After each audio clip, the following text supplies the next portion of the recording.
I'm going to ask you a question about the Wednesday prior to your mom's murder. On the Wednesday prior to your mom's murder, did you see Russell Holbrook flash his lights and have your mom pull over? I do not recall that. Then I'm going to ask that you read on that report, again, 000019, your statement on read 49 through... Nope. That is, the objection is sustained. Does that refresh your memory? Don't answer that. The objection is sustained. You may ask another question.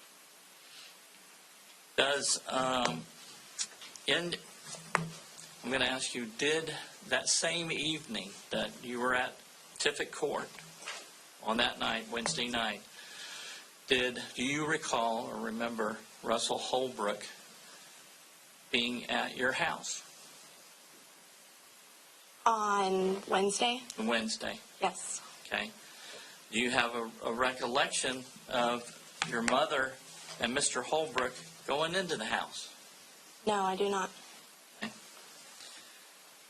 Do you have, on that same evening or same day, do you have a memory of your mom and Russell talking inside the house for roughly 20 to 30 minutes? No, I do not. Okay. Now, also back in this time frame, your mom had a pretty elaborate security system. Is that correct? Yes. Okay. There was a camera that looked at the front door. Is that correct? Yes. Okay. And there were other security systems set up. Yes. And also, there was a tape recorder that recorded phone conversations. Yes. Okay. And why was that? Why was she recording phone conversations? She was going through a custody battle for my brother with Brian Howard, and she would record things, their conversations. And would you agree it was a pretty bitter custody battle? Yes. Okay. One in which Mr. Brian Howard was just about to lose custody on January the 9th, 2006. Is that correct? Prior to that, I was not aware. Now,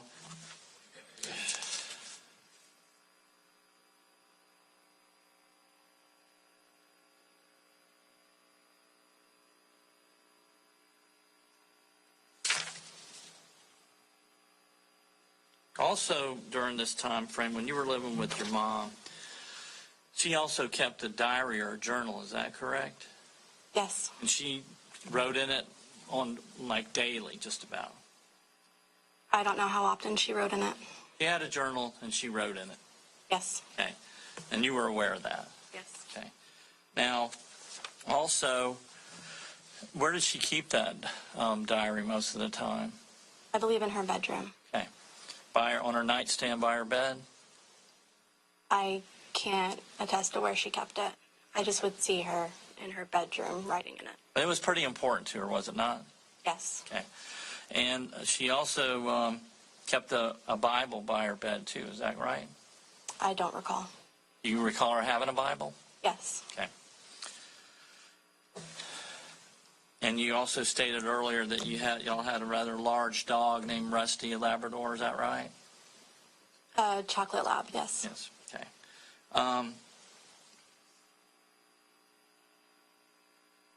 So I'm going to ask you some questions. Unfortunately, I'm going to refer you back to the night in question, and if you need a break or you need a tissue, you just let me know, okay? But on that night, Christopher Cadenhead, did you see him at all? On January 6th, yes. When did you see him? After Daniel and I had been at the house for a minute. Are you talking about the 10:30, 11 o'clock meeting? 11 o'clock. You never saw him before your date or any time? I don't recall seeing him, no. Okay. Now, how long had Mr. Cadenhead been seeing your mom? Only a few months, I believe. Was he over there pretty regular? No, not that often. You don't recall him coming over once, twice, 3 times a week? Not when I was home. Okay. He may have come by and you not be there. That's possible. Yes. Okay. Now, are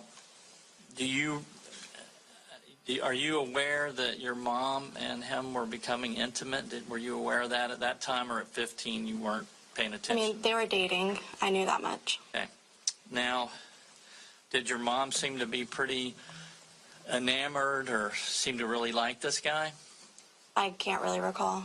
You don't recall that? She was interested in him. She introduced us a few times, and that's all I can remember. Okay.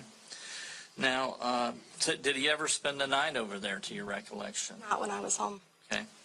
And were you aware that Mr. Cadenhead was married back then? I was not. You were made aware of that later. Yes.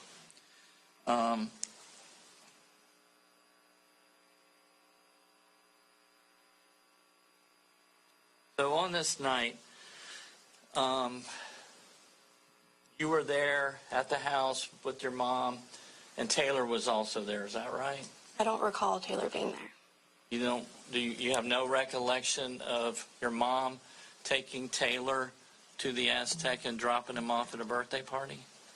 She dropped him off, I believe, at Brian's house. So was he there? Were you there when your mom got Taylor and took him to Brian's house? I was home. Okay, you were home for that, correct? Yes, I was home. Okay. Now, your mom returns after dropping Taylor off, and you're either getting a shower or getting ready for going out. Is that right? Yes. And during the course of that, your mom's getting situated. She's going to be staying in for the night. Is that correct? I don't know what her plans were. Okay. Well, do you know whether her plans were that she was going to watch a movie that night? I know she asked if I wanted to stay home and watch a movie with her. Okay. So sometime before going out, your mom says, "Hey, Keri, why don't you stay home with me tonight and watch a movie with me?" Is that right? Yes. Okay. And do you know or not whether it was what kind of movie? Was it a scary movie? Or? I have no idea. Okay. And your response to that was what? I actually would like to go on a date with Daniel. And you were 15, and I believe he was 18. I don't know, was he in college at the time? He was a freshman in college. Okay. And so your mom and you were just kind of easing into this date situation scene where she was letting you go out with him and kind of taking baby steps. Would that be fair? Yes. Okay. And in fact, you normally had a curfew of 10 o'clock. Is that right? Yes. Okay. And it had been that way for as long as you could remember. Is that right? Yes.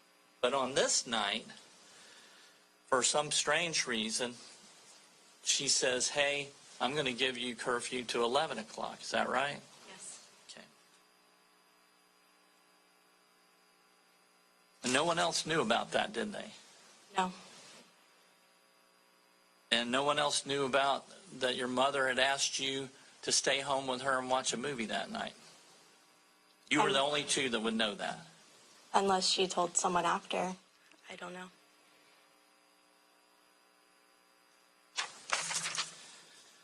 So you leave on your date and you go out with Daniel and you're outside. You come back and you're outside the house and Chris Cadenhead just shows up out of the blue. Is that right? Yes. You normally see him at that time of night? No. So that was quite unusual to see Mr. Cadenhead come into your house at 11 o'clock at night, correct? Yes. Now,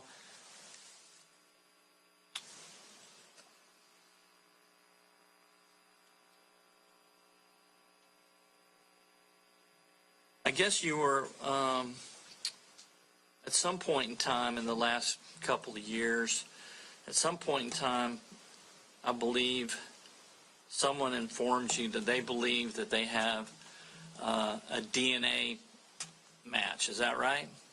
Yes. Okay, and who informed you of that? FDLE agent, Megan. I'm not sure. Megan Palumbo? I just remember the first name. Would it, FDLE agent Megan Palumbo, would you think that might be the individual? I know her first name's Megan. I'm All right. unsure of her last name. Okay. Had you heard from this individual before or prior occasions? Had she spoken with you? We sat down. She introduced, in Tallahassee at FDLE, she introduced herself and one other agent to my sister and I, saying they were looking into the case, and introduced themselves and just asked us the questions. And I guess you felt somewhat some relief when Megan Palumbo tells you that they think they have a DNA match. Is that right? Of course. Okay. And you think that they have the right guy. Is that right? I don't know the DNA at that time, I don't believe. I thought that Megan Palumbo had just told you that they had a DNA match. Exactly, yes, but I don't know who the DNA match was. They said they were going to get an arrest. Okay, so you were relieved nonetheless to find out that supposedly they had a DNA match at that time. Yes. Okay. Now I want to go back also. The state attorney asked you about some items. I want to go back. Your mother had a diary. You went back to the house later, a month later or a couple months later. Are you aware of that? I don't know the time frame. Okay. Would you agree with me that you went back to the house sometime after your mother's murder? Yes. Okay. And were you looking for some items?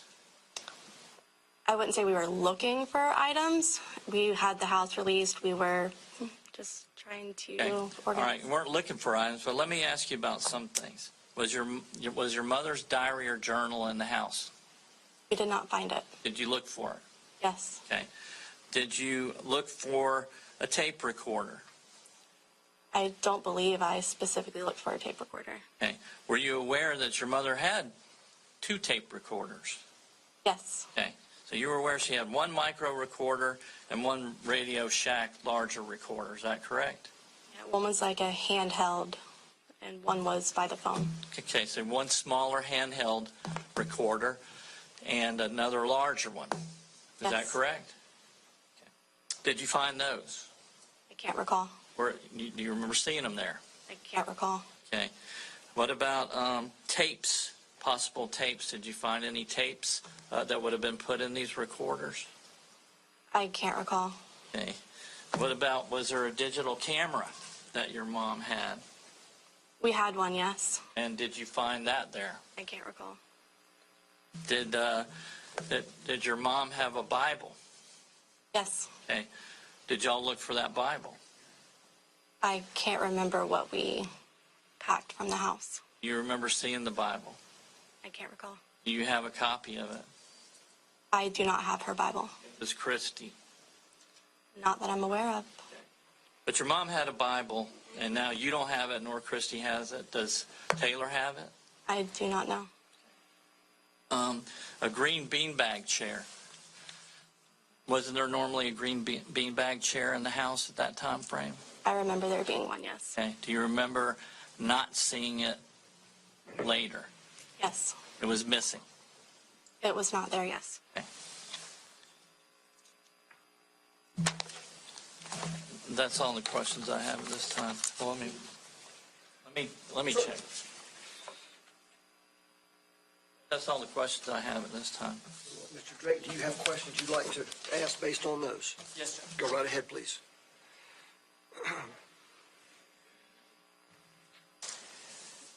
Ms. Winkler, during the discussion about you seeing Russell on Wednesday the 4th,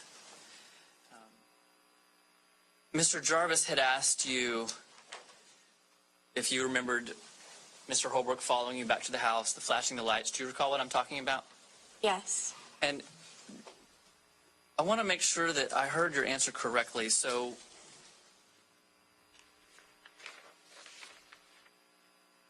was there any other time that Russell was at your house other than that Wednesday night? No. Why not? Russell was not allowed out of our house. He was considered one of Brian Howard's friends, and my mother was going through a custody battle with Brian Howard. He had made several threats on her life. She considered Russell to be his friend and dangerous. She said that she had caught him at her house before with a gas can, and I was to never let him nor any of Brian's friends at our home, inside the home, ever. No further questions. Thank you. Counsel approached.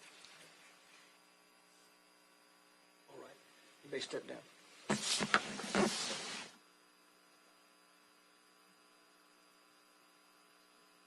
Mr. Drake. Howard? Please have a seat, sir. If you'd be kind enough to speak clearly into the microphone in front of you. Yes, sir. All right. Good morning, sir. Would you please introduce yourself to the jury? I'm Daniel Brethauer. I was a witness.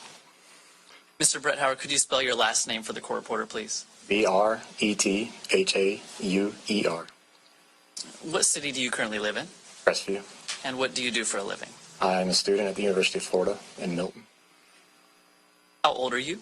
I am 33, How old were you in January of 2006? 19. Were you in school at the time? Yes. I need to ask you some questions about January 6th of 2006. Do you remember what day of the week that was? I do not. Okay. Do you know what you were doing that evening? I went on a date with her daughter, Keri. Okay. So Melissa Howard's daughter, Melissa Keri? Howard's daughter. Okay. So were you seeing Keri Winkler at that time? I was. How did you know Keri? I met her at church. How long would you say by this point the two of you had been dating? We've been dating for 4 months. Now that night, when you were going to go on a date with her, where did you leave from?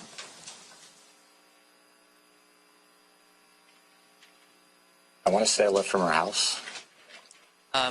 Did you pick her up or did she drive? I picked her up. Do you remember what time you picked her up? Around 5 o'clock. Where did you and Keri go that night? We went bowling in Fort Walton. We went to the beach. I believe we ate at Waffle House. And hung out, came home. Realize I'm asking you questions from a long time ago, so just take your time, think about it. If you don't remember, you can just say you don't remember. So you went bowling to the beach and you believe to Waffle House. What time did you get back to Keri's house after your date? Between 10:50 and 11 o'clock. What happened once you got there? What did you do? We parked in the driveway. We went to the door. We tried knocking. There was no answer. We tried calling her phone, her cell phone and her house phone, and there was no answer. Did you try the door itself? We did. It was locked. Did you notice anything as you were attempting to reach Melissa Howard while you were calling her? The lights were out in the house. Were you ever able to get a response from Miss Howard? No, we were not. Did anyone else come to the house while you and Keri were there? Shortly after we arrived, I believe her boyfriend at the time, showed up. Whose boyfriend? Melissa, Miss Howard's. What happened once her boyfriend arrived?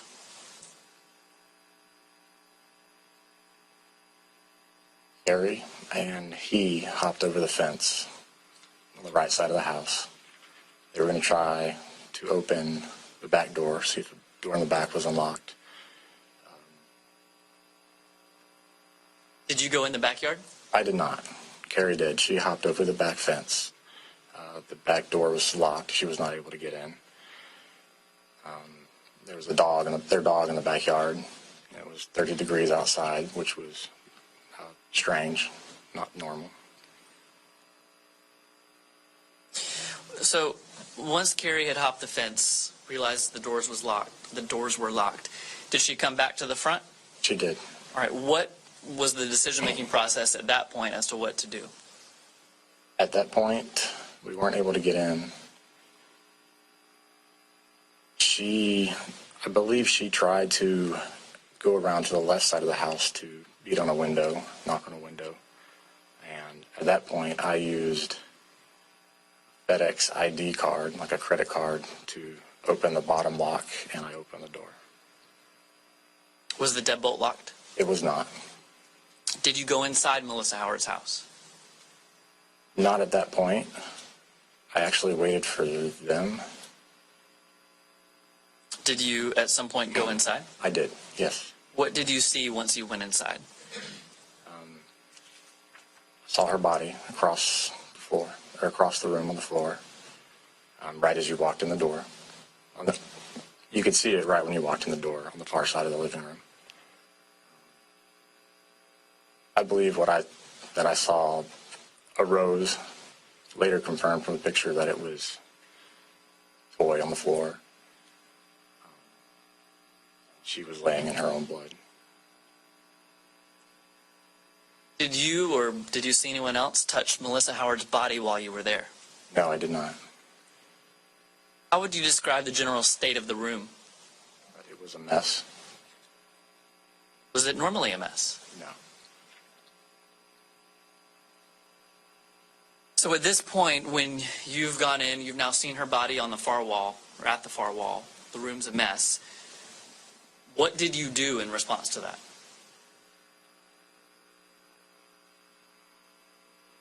At that point, Keri ran out of the house, and I ran after her. She ran towards the road, and I caught up with her. Did you ever go back in the house that night? No. Where did you go? We went to the neighbor's house if you're facing the house to the right. I believe her name was Deetra. Did anyone call 911? Yes.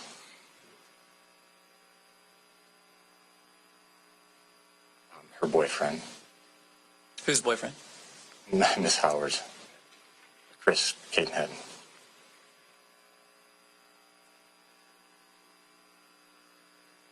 Okay, those are my questions. Thank you, sir.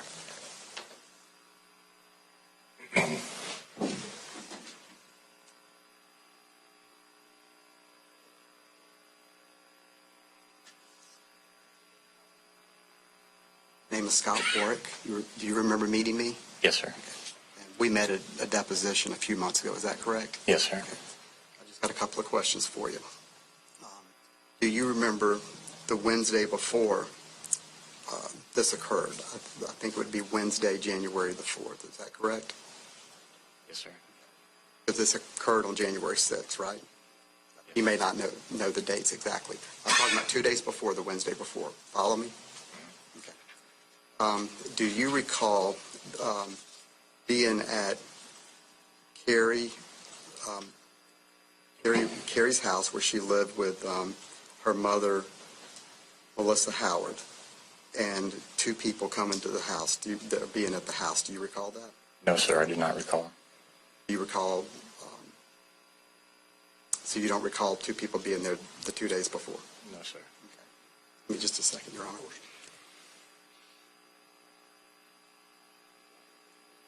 All right. Any further? All right, may this witness be excused. Thank you, sir, for being with us. Mr. Drake.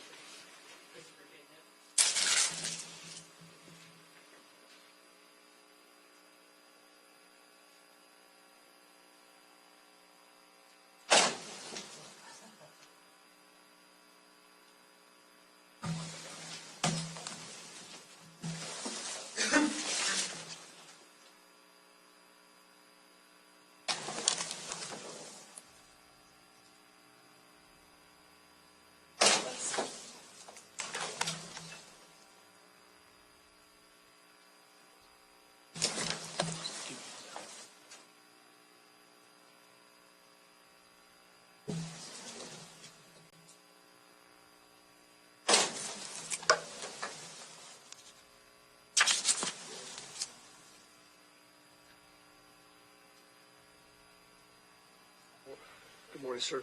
Face our clerk, please, to be sworn.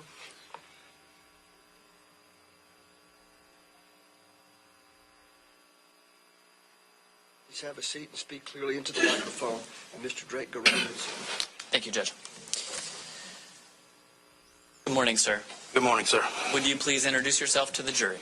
My name is Chris Cadenhead, Mr. Cadenhead, what city do you currently live in? Niceville, Florida. What do you do for a living? I work at a elementary school as a mentor, counselor, summer camp, bus driver. Are you married? Yes, sir. What is your wife's name? Sherry. How long have you and Sherry been married? Going on 25 years. What city were you living in back in January of 2006? Niceville, Florida. What were you doing for a living at that particular time? I was a UPS man, driver. Do you know the victim in this case, Melissa Howard? Yes. How do you know her? I was having an extramarital affair with her. How long had you been seeing Melissa Howard before she died? Right at 3 months. Exactly 3 months, I believe. Were you married to your current wife, Sherry, at the time of this affair? Yes. Did Melissa Howard have any children? 3. Had you ever met them? 2 of them, I believe. I don't think I met the third one. Which 2 did you meet? Keri and Taylor.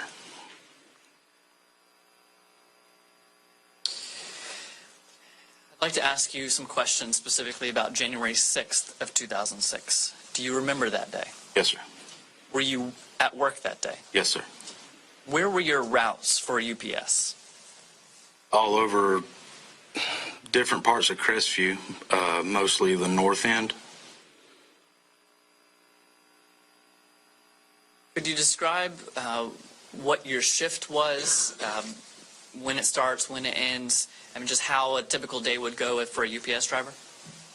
We have a certain time that we meet in the mornings. We go through our truck.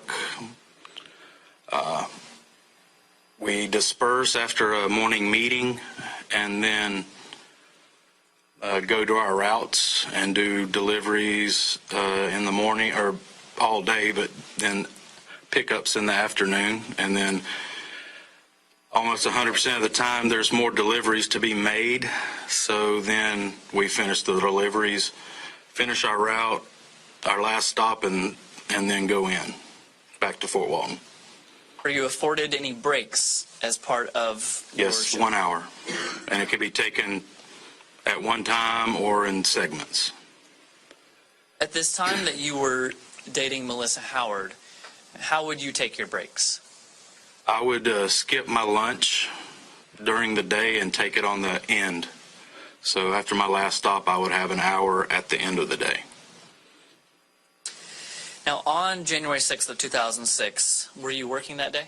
Yes, sir. Did you see Melissa Howard that day? Yes. When did you see her? After my last stop that day. What time was that? I believe it was around 6:10.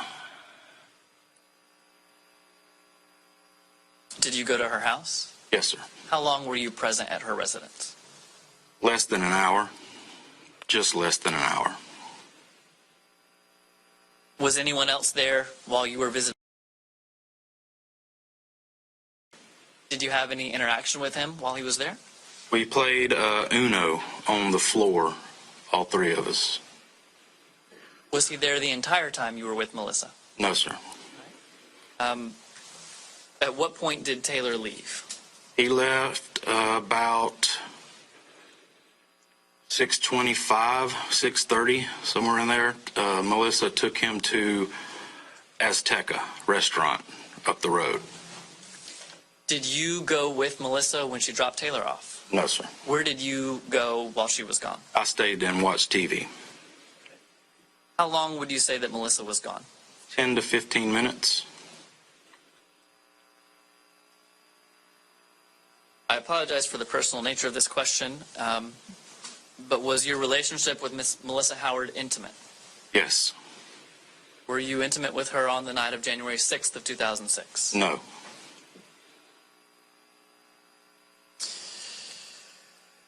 All right. Once you left her house, you said you were there just less than an hour. Where would be the next place for you to go? Fort Walton. And what was the purpose of going to Fort Walton? Take the UPS truck back and get in my personal vehicle. What time did you arrive at the UPS center in Fort Walton? I believe it was 7:50.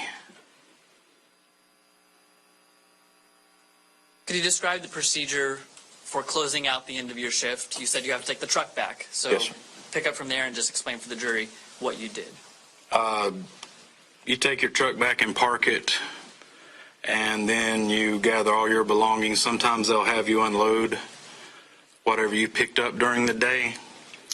I don't recall having to unload, but I did have paperwork for CODs, I believe, that day. Any type of paperwork would have been cash on delivery or check on delivery. What did you do once you had clocked out of work that night? I clocked out at 8:05, I believe, and then me and another driver looked at a car he had just bought, and he took me for a ride around the parking lot in it and then let me drive it. What did you do after you had test driven that car or rode with him?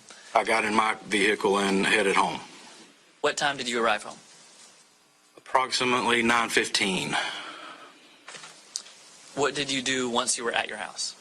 I showered, got my hunting gear ready for a hunting trip, and played with my daughter, spoke with my wife, and then left. Did you talk with Melissa anytime after you had left her house earlier that evening? Yes, I talked to her all the way home from UPS to my house, with a little break in there where I lost reception. What was your phone number? I'm not sure. I think it was 420-1444, but I'm not positive.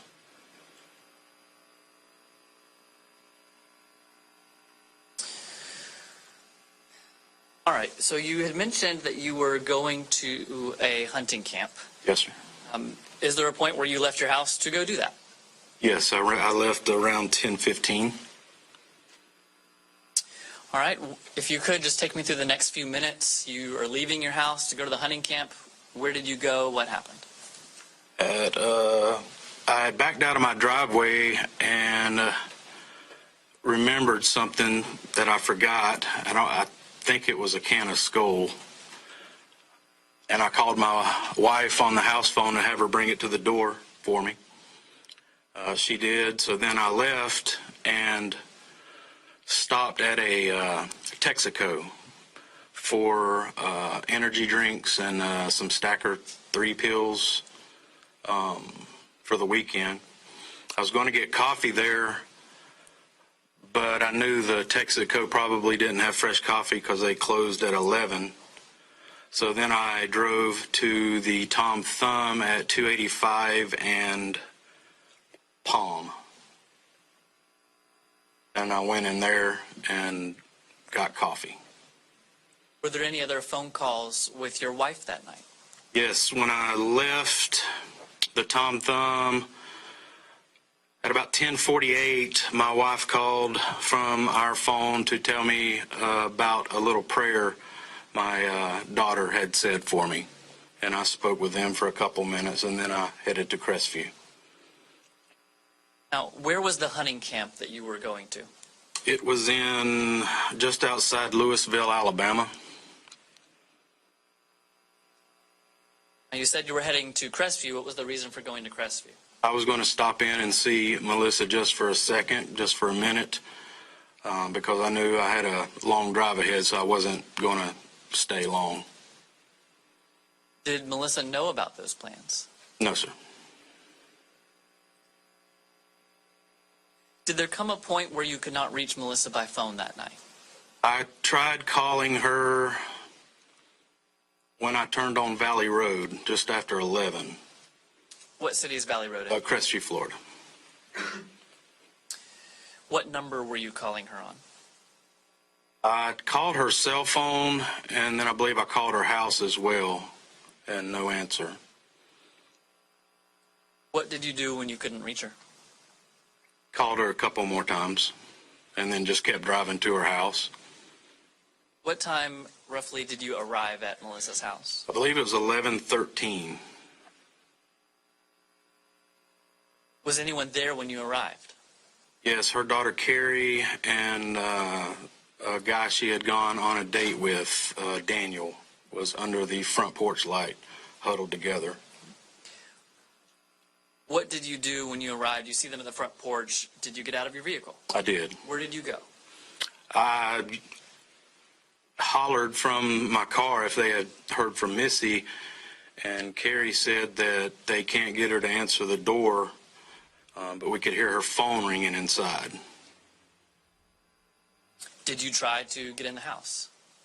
Of course, we turned the doorknob of the front door to see if it would jiggle open. Then we went around to the right side of the house. I believe Daniel tried to climb the fence to go look in the back window, but the dog was in the backyard and wouldn't let him over, not aggressively, but just wouldn't let him over. So we lifted Keri over, and she went to the back window and looked through the blinds and didn't see her mom. She could see the couch, but her mom was not on it. Then she came back over the fence. We're still calling, pounding on doors and windows. And I went around to the left side of the house to see if her bathroom light was on, and it wasn't. By the time I turned around and started to head back to the front, Daniel had jimmied the front door lock loose with a FedEx card. Once Daniel was able to jimmy the front door loose, did you go inside the residence? Yes, sir. What did you see when you went inside? At first, it took a minute for my eyes to adjust. The TV had a blue light. The whole screen was blue, like the end of a movie. And when my eyes did adjust, I could see Melissa lying on the floor in the living room. What was your reaction when you saw her? At first, I thought she had a seizure or something medically was wrong. Why do you believe that? That was just my first thought. I thought maybe she had fallen or something. I wasn't really sure. Did there come a point where you thought something different had happened? Yes, sir. I walked in, and the closer I got to her, I could tell that there was a pool of blood around her head. She was face down. Did you touch Melissa Howard's body? No, sir. Did anyone call 911? I did. What phone did you use? I used Keri's phone because I believe I asked her to call, and she, I don't know if she was shaking and couldn't call, but I remember taking the phone from her and calling 911. What did you tell the 911 operator? That there was a shooting at 212 Tiffet Court, and a woman had been shot in the head. What were you basing that assessment on? When my eyes focused, I could see Melissa's hair was long and curly, and her hair pulled up around the left side of her neck, and there was just it looked like a bullet hole. Did you make any other phone calls at the time that you were calling 911? I called my wife at the same time on my phone. What was the reason for calling your wife? To have her take our daughter to her mom's, and then to come up to Crestview. Did she in fact do that? Yes, sir.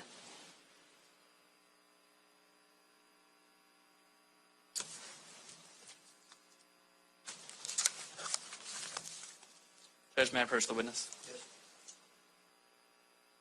Sir, I've handed you what I've pre-marked for identification purposes as State's Exhibit 1. Do you recognize that disc? Yes, sir. What is it? That is the recording of when I called 911. Have you listened to that recording? Yes, sir. Is that a fair and accurate recording of your 911 call? Yes, sir.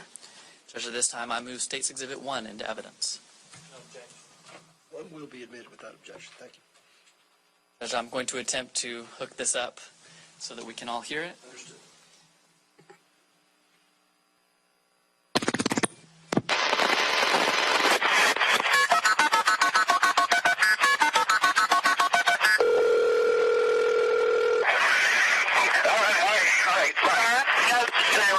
Police Fire Medical. It's at 212 Tiffett, P-I-S-S-O-T Court. Yes, ma'am. There's been a shooting there, ma'am. Is this Crestview PD? Yes, ma'am. Okay. The victim who has been shot is Melissa Howard. The caller is still on the line, Chris Cadenhead. Chris, can you go ahead and talk to the city PD, please? Yes. Okay.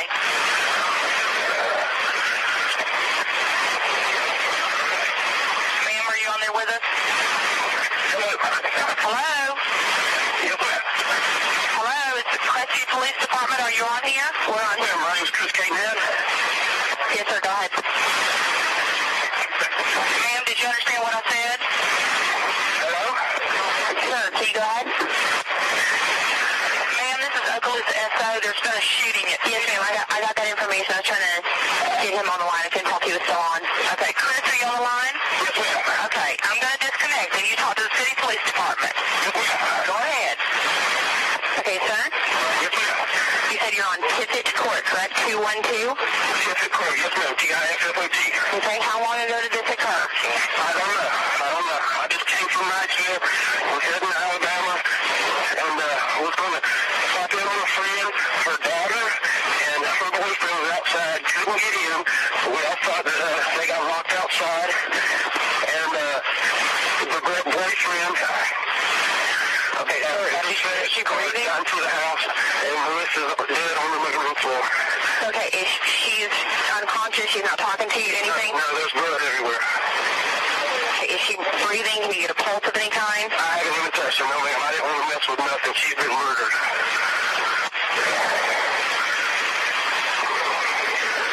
Okay, who all have you got there with you, sir? Right now it's me and her daughter and her daughter's boyfriend. Okay, is the person who did the attacking there, is he in the premises? We don't know nothing. Hey, Sherry, I'm up in Crestview. Get down to your mom and get up here. I'm fucking. There's been a shooting up here. I was going to come to one of my friend's house, and her daughter and her boyfriend was outside, and we couldn't get her to answer the door. Her boyfriend opened the door. I ran in, and she is dead on the living room. Okay, sir, what I need you to do is make sure nobody else goes in the house. Don't let anybody mess with anything or anything like that. If they haven't already been in the house, don't let them in. If the neighbors or anything come in, get them away from the house. Ma'am? Yes. What I need you to do, sir? Ma'am, I'm here. Okay. What I need you to do, if the neighbors come over and get curious, make sure nobody else goes in that house and messes with anything. Yes, ma'am. We're not messing with nothing, but she's at the neighbor's house right now. Okay. Just don't let anybody in that door. We've got people en route to you. Stay on the line with me. Yes, sir. I'm sorry. Just stay on the line with me. Okay. Oh, my God. Sherry, come to Crestview. Come to Stillwell and Valley. Are you on a cell phone, sir? Ma'am? Are you talking to somebody on a cell phone as well? Yes, ma'am. Okay. My wife. What's the number you're calling from? Ma'am? The number that you're calling me from, what's that phone number? I don't know it. Sherry, what's your number?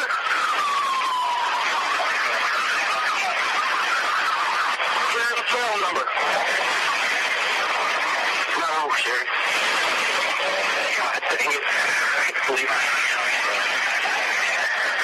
Sherry.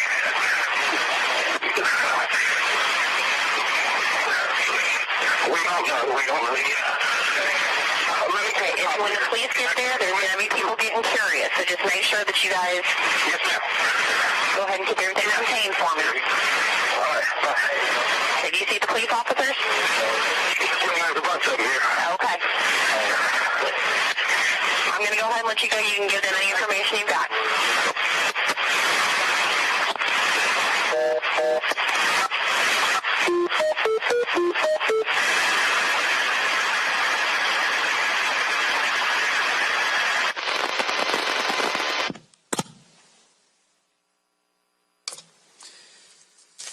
Cadenhead, did you ever go back into the house that night? No, sir. Did you ever go into that house again? No, sir.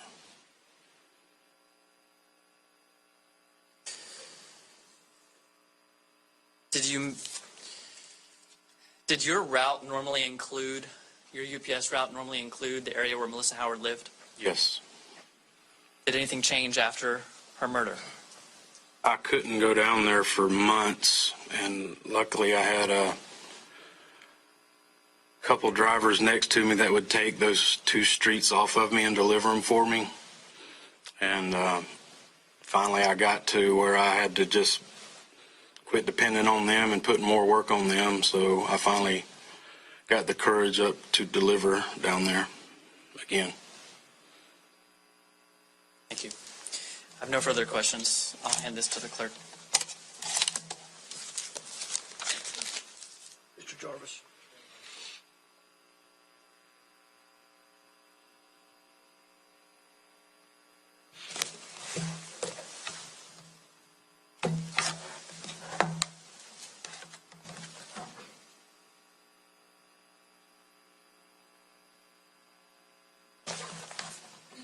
Still good morning, but good morning, Mr. Cadenhead. Morning, sir. My name is John Jarvis. I'm going to ask you some questions about back in 2006, okay? Yes, sir. Now, it's my understanding that you were working for UPS back in 2006, is that right? Yes, sir. Okay, and you had a regular route or delivery route, is that right? Yes, sir. Okay. And as a part of that route, you found or came into contact with the one Melissa Howard, is that right? Yes, sir. And that would have been sometime around in October of 2005, is that right?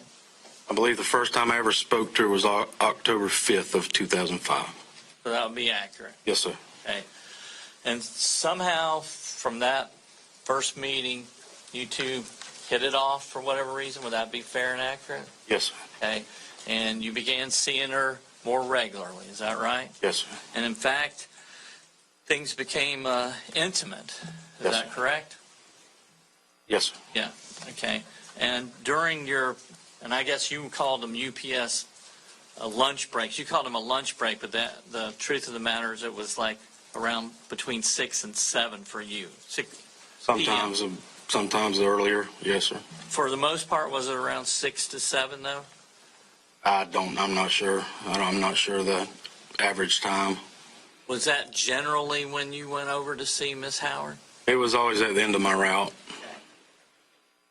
And, well, you tell me, what would be the fair time to say that you generally stopped on that route? Would have been, your lunch break would have been roughly when? I mean, it could have been 5 o'clock one day and 8 o'clock the next. Okay. It was never. So sometime between in the 5 to 8 o'clock range, 5 p.m. to 8 p.m., you would stop by and see Melissa Howard. Usually, yes, sir. Okay. And during those time frames, y'all would have sex or be intimate. Is that correct? Not every time, but Okay. And but there were many times that y'all would. Is that yes, correct? sir. Yes, sir. Okay. And this was just like an hour break that you were having. Is that right? Usually is a less because I had to start my lunch from when I broke trace, which usually would be when I turned on to Kyle Lane, I guess. So it would take 2 or 3 minutes, couple minutes maybe to get to her house, and then I had to be back at that spot. So it was usually less than an hour, unless my last stop happened to be by her house, then it'd be the full hour. So some of these interludes were less than an hour, 45 minutes, 30 minutes. Is that correct? Yes, sir. Okay. And would you say during the process of this time frame that you were kind of falling in love with her? Is that right? Yes, sir. Okay. And when you say that the feeling was mutual and she was basically falling in love with you too? Yes, sir. Okay. And but during this time frame, you were married, isn't that correct? Yes, sir. And I guess Melissa Howard knew that you were married. Is that Yes, right? Sir. Yes, sir. And there was some talk that you were going to be leaving your wife. Isn't that correct? Yes, sir. I was pretty much heading out the door. Yes, sir. Okay. And you had kind of indicated to her, Miss Melissa Howard, that you wanted to be with her. Is that right? Yes. Okay. Now, were you ever aware of any pregnancy tests being taken? I was not. Okay. Were you ever discussed, or had any law enforcement officers ever confront you with that, the possibility that there might have been some pregnancy tests? When I was, my first statement at the end of January, it was brought up about that, and I had nothing about it because she had told me her tubes were tied. And her neighbor said that she had to take that to something to do with her meds she was taking. She had to take a pregnancy test after taking meds. I don't know what meds. But you were confronted by FDLE agents with the possibility that she was taking a pregnancy test, or they asked you about that, didn't they? They asked me if I knew that there was one in the garbage can, and I had no idea. But you were questioned on it. Yes, they did ask me about it. All right. So on the night in question, you went over there, I guess it was on your route, and you saw Taylor at the house. Is that right? Yes, sir. Okay. And then sometime during that time frame, Melissa takes Taylor to a party at the Aztec. Is that right? Yes, sir. That's what I was told. And you stayed at the house? Yes, sir. Watching TV. Okay. And you never saw Keri that night, correct? Not until that evening. Okay. You didn't see Keri during this time frame, Keri Winkler. I don't know. I don't recall seeing her there. You only saw her later in the night. Yes, sir. Okay. And you indicated that you had no sex or intimate relations with Miss Howard this night. Is that correct? Correct. Okay. And when was the time that you had, any time that you had seen her before this night? When was do you recall seeing her, like, if this was Friday night, did you recall seeing her Thursday or Wednesday or Tuesday? I had saw her the night before, the evening after my lunch, or after my route Do you before. recall whether y'all had relations that night? We did have sex that night, Okay. Thursday. Did this particular night, do you recall when you left, what was Melissa Howard doing, if anything? When I left, Yes, sir. she walked me out to the truck. I got in. She kissed me bye, and then she went back in. Okay. Did she indicate to you that night that she was going to watch a movie? She did. On the way home, when I talked to her after I left UPS, probably around 8:30, 8:45, that when I was talking to her on the phone, she was going to watch The Exorcism of Emily Rose. Okay. And that's a horror movie or scary movie, isn't that correct? Yes, sir. Okay. And did she indicate to you that she was a little scared or nervous because she was watching this scary movie? She did say that she wishes Keri would get home, hurry up and get home, because she hated watching those movies by herself. So I asked her, Did you give her a suggestion? Sir? Did you give her a suggestion? I asked her where the dog was, and she said outside, and I said, won't you bring him in? And she said, thanks for reminding me. Okay. And this dog, can you describe this dog? His name was Rusty. He was a red, Labrador Retriever? something like that, yeah, long hair, I believe. And so you suggested her, why don't you let the dog in while you're watching the movie? Yes.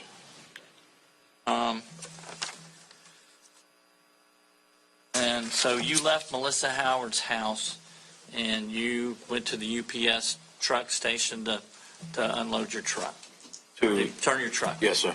Okay. And what time frame was that? Like I said, I got there about 7:50, and I think I clocked out at 8:05. Okay.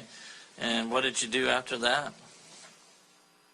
I walked with another driver out to the parking lot where he had just bought I think it was a new car to him. It wasn't new, but he took me for a spin, and then he let me drive it around the parking lot or just for a second. Okay. And then shortly after that, you ended up getting to your house, in the 9:15 range. Is that correct? I left the UPS. I think I pulled out around between 8:25 and 8:30 of UPS. Okay. And then I drove home And what time frame would that put you getting home? Around 9:15? between 9:10 and 9:15ish. Okay. And who all was at the house? My wife and daughter, And how old was your daughter? 3. Okay. So your wife was be the only one that could put your whereabouts at that time of being home. Yes, sir. Now, I believe you testified that you were gearing up or getting ready to go up to the hunt camp in Alabama. Is that right? Yes, sir. Okay. So you had made arrangements that you were going to go up there. Is that right? Yes, sir. Okay.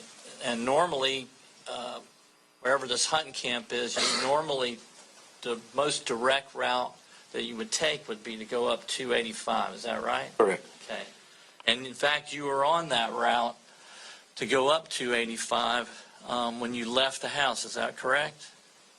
No, sir. I went to the bait shop, the Texaco, and then I stopped at the Tom Thumb, which is actually right there at the corner of Palm and 285. That's correct. Yes. So you were on 285 at this point and stopping at the Tom Thumb. You're actually on the road that you would normally take Right, to go yeah. up to the hunt camp. Right. Is that right? Yes, sir. It's right there at that corner.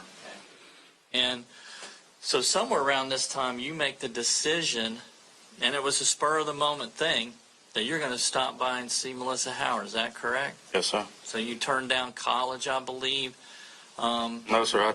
You eventually hit college and make a left to go. Yes, but I didn't go up 285 any. I went right across Palm to college. Right. And so then you went up from 85 to Crestview that way, Yes, sir. which would not normally be the road that you would take to go to the No, hunt sir. camp. Okay. So eventually you get up to Melissa Howard's house, and she wasn't expecting you to be there that night, was she? No, sir. I just told her I was going to call on my way to Alabama. Was it unusual for you to go up there at this time of night? Yes. Okay. And so you end up at Melissa Howard's house, and Daniel and Keri are outside. Is that correct? Yes, sir. Okay. And this was a cold night, wasn't it? Very cold. Supposedly one of the coldest days. That's what. Yes, that's what's been said. And y'all come to find out that the dog's outside too. Is that right? Yes, sir. Okay. But for whatever reason, you're unable to get into the house. Is that right? Correct. Okay. But you eventually get into the house, and you discover that Miss Howard is deceased. Is that correct? Yes, sir. Okay.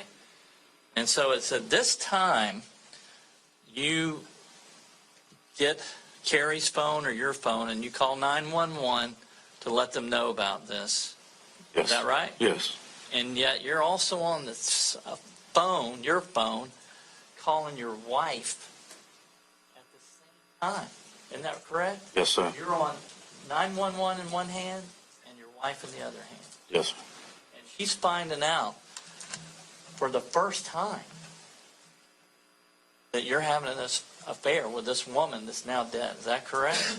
She didn't know till she was heading up to Crestview. I told her over the phone she had called me again, but yeah, she didn't know why I was in Crestview or what I was even doing up there. She didn't know what you were doing over at the dead woman's house either, did she? She had no idea. But so she finds out on this night that you're having an affair, and not only are you having an affair, but you're having an affair with this dead woman that you discover. Is that right? Yes. Okay. That's all the questions I have. Mr. Drake, any follow-up questions based on those, sir? Who were you going to the hunting camp with? I was by myself, but there was a group of guys waiting for me up there. Who are those people? My father-in-law. I don't even remember who was hunting with us. That we had. There was nobody ever hunted by themselves. There was usually 3 or 4 people there.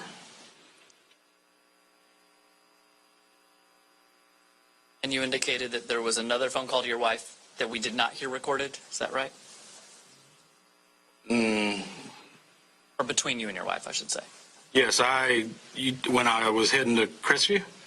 I'm sorry, after the 911 call. Okay. I'm just making sure. Oh, yes. You told Mr. Jarvis. The police separated Keri and Daniel and I, and I was at across the street, and she called me trying to figure out how to get there, and that's when she asked me if I was having an affair, and I said yes. Thank you. Those are my questions, Judge.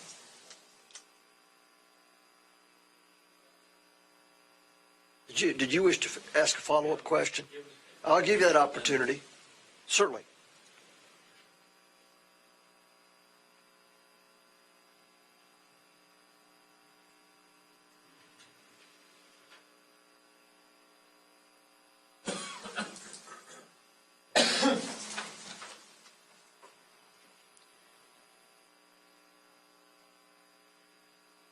Yes, sir. I have a document. It's date stamped 005052, and we've showed it to the state attorney. It's phone records of Mr. Christopher Cadenhead that we'd like to have entered into evidence. State? I'm trying to ask some questions. Not at this time. Do you have any more questions of this witness? It's a simple question. Do you have any more questions of this witness? No, you have no further questions. Ladies and gentlemen, I'm aware the time is 10 after 12. What we're going to do is break for lunch. We're going to start back at 1:30. Now, you can just leave your notes right there. Our bailiff will take them up. During the lunch break, don't talk to anyone about the case, nor let anyone talk to you about the case. We are not going to keep you together during lunch. If I were one of you, I would want to be able to check on my family, things of that nature, and I want you to be able to do that.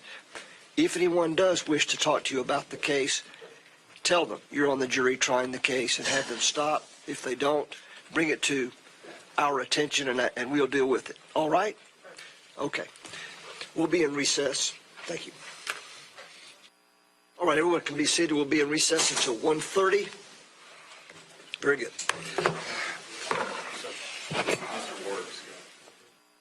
Oh, very well. You're still under subpoena, sir? And so still make yourself available? Yes. Very well. Thank you, sir.